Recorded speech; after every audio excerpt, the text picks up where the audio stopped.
J.R. Reed, the redshirt sophomore, steps out there for the Vikings. He's a pretty local guy from Stowe, Monroe Falls over there.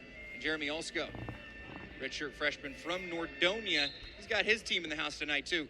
Yeah, you know, I think it was actually a lot of fun to see the high school matches here before the duel. You had the Nelsonville York Buckeyes, my alma mater. You had the Nordonia high school team here. Head coach is Jason Walters, father of Cody Walters. Alma mater of Olszko and Sal Perrine.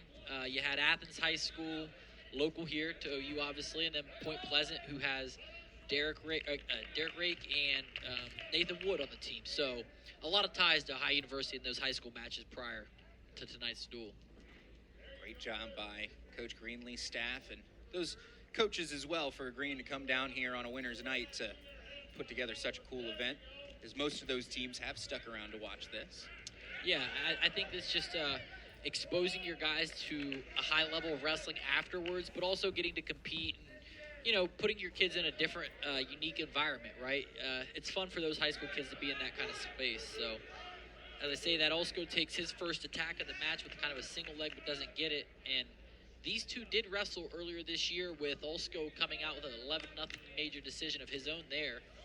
And now in on a high crotch in really good position here, but J.R. Reed trying to scoot the corner and hooks that leg, but now he needs to get his right hip off the mat. I would not roll through, but if he can start to drive his left foot off the mat and get over top of Olszko's head, he's in a good position. And now he's starting to work it. The hip is up, but it looks like Olszko's just tied up enough on that left foot that he's never going to allow enough pressure. But there it goes. Yeah, he's starting to figure it out.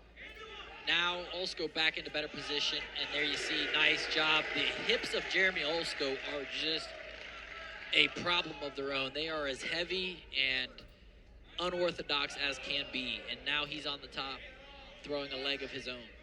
10-4 on the year. And the official starting to count him off a little bit, as he did set his knee on the ankle, but he pulled it out enough, decided to give up the escape. It's 3-1 with 50 to go in the first.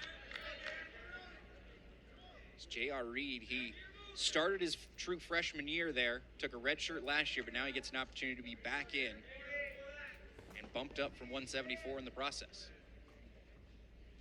Yeah, you know, I don't think either guy an overly large 184-pounder, but, you know, very evenly sized here, I guess, when you talk about both guys. Probably bumping up from their ideal weight class. I think Olszko started the year thinking maybe I'm going to be a 74-pounder.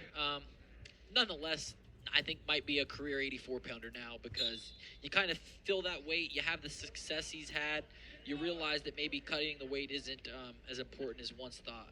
I think it works real well when you think about the lineup for next year with your two redshirt guys and Sal Perrine and Zane Lehman coming back. J.R. Reed falls in on, and I say falls, he kind of truthfully fell into that leg attack there, but the knee of Olszko goes into a bad position, so we're going to see a potentially dangerous call stop that. So it's the second time there on that single leg. I don't know if Olszko's putting his knee in the place on purpose or if it's just how Reed is coming up with it. And nothing doing there in the last 5 seconds for those guys. And as it was just a lot of work there to find it. Just kept working, finally extended that leg out.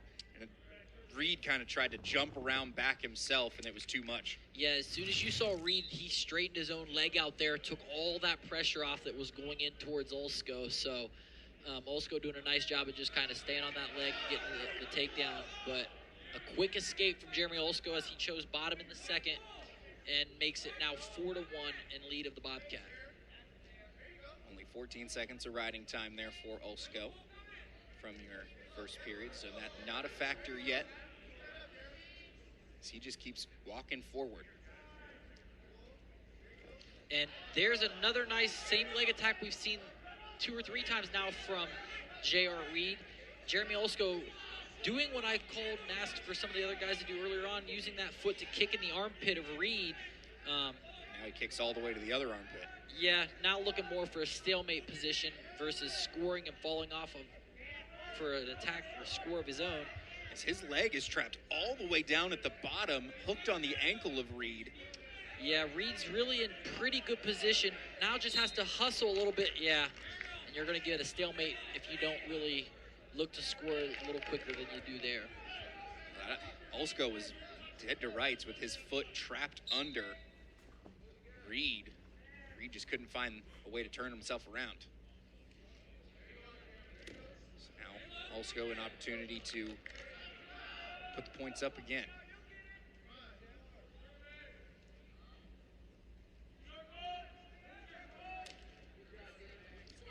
Excuse me, we did math a little wrong earlier. It's 14-14 with these final matches to go. Well, I think we were a little bit excited for Garrett Thompson to be on the mat, maybe assuming a pin could be coming for the Bobcats, but you never know. As Olszko trying to go kind of outside of that whizzer, and it almost looked like Reed overjumped his whizzer. Yeah, Reed wanted to go Jonesy tilt there, but the pressure just wasn't there. Now there's only 5 seconds left. If you're Reed, you cannot give up this takedown. They're going to say he does. Nice one job on the clock. Olszko, late takedown to put him up 7-1. And I'll pitch you something here, Isaiah. I think it's important that the Bobcats try to get a major decision here in this match with Jeremy Olszko.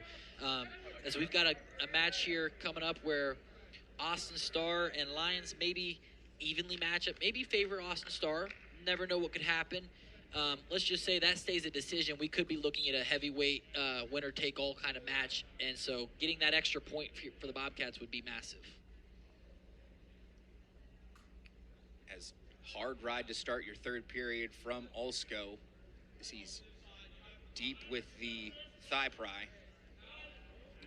And I will say, in the event of a tie, if things get really crazy here in Athens tonight, the Bobcats do have the tiebreaker right now with the 1 6-point win coming in from Derek Rake as a pin. So that is the first tiebreaker.